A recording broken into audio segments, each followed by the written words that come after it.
vậy chứ mình chưa đợi về đây khó mình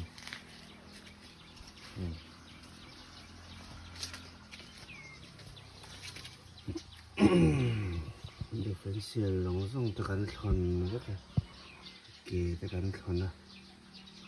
direct ente so that's a popular stuff ta chuan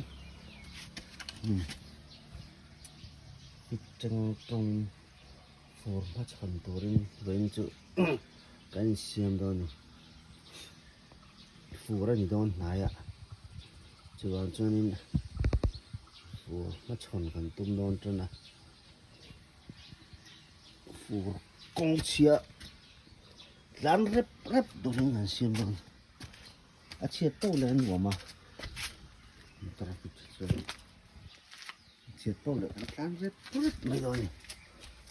bằng chuan stabilizer bushing te kan thaka chuanin brake line ni brake pad kan thaka nga chuan ni riang spindle bushing te chuanin wheel oil seal te differential side oil seal kan thak le buk nga